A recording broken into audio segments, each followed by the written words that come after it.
መጥተው ሲሰብኩ ከእነርሱ ጋር ስትከራከር አፋቸውን ስታስይዛቸው ማሻአላህ ጠንክር በርታ፣ አላህ ምንዳህር ይክፈልህ፣ እውቀትን አላህ ይጨምርልህ። በጣም ደስ ብሎኛል ስላገኘው ዩኑስ። እኔም ደስ ብሎኛል በጣም።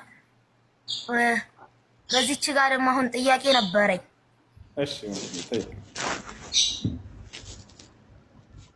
ጥያቄ ደግሞ አንድ ነው። እርሱም ደግሞ ይሄ ነው። በብዛት አሁን ከፕሮቴስታንቶች፣ ከኦርቶዶክሶች፣ ከካቶሊኮች ከብዙ አይነት እምነቶች ጋር እንዲህ የውይይት ግንኙነት አደርጋለሁ። በዛች ጋር በማደርግበት ሰዓት በጣም የሚጠይቁኝ ጥያቄ አንድ ጥያቄ አለ። እሱም ሙስሊሞች ሰውን ይገላሉ፣ ሰውን ግደሉ፣ ሰውን መግደል በሸሪያቸው ጀነት ያስገባል ይላሉ። ለዚህ መልስ ፈልጌ ነበረ። በጣም ጥሩ። እኛ ሰው በመግደል ጀነት ይገባል ብለን አናምንም። እስልምና አንድን ሰው የገደለ ሰው የዓለምን ሰው እንደገደለ ሰው ነው ኃጢአቱ ከአላህ ዘንድ ብሎ እንዳውም ያስተምራል።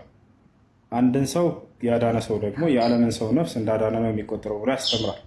አላህ ስብሐነሁ ወተዓላ ይህን በሱረቱል ማኢዳ ላይ ሲናገር من أجل ذلك كتبنا على بني إسرائيل أنه من قتل نفسا بغير نفس أو فساد في الأرض فكأنما قتل الناس جميعا ومن أحياها فكأنما أحيا الناس جميعا ይላል።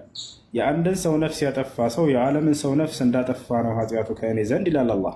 የአንድን ሰው ነፍስ የታደገ ሰው ደግሞ የዓለምን ሰው ነፍስ እንደታደገ ይቆጠራል ከእኔ ዘንድ እያለ አምላካችን አላህ ሱብሓነሁ ወተዓላ ይናገራል። ስለዚህ ይሄ ነው እና በእስልምና አንድን ሰው የገደለ ሰው የዓለምን ሰው ነፍስ እንደገደለ ነው።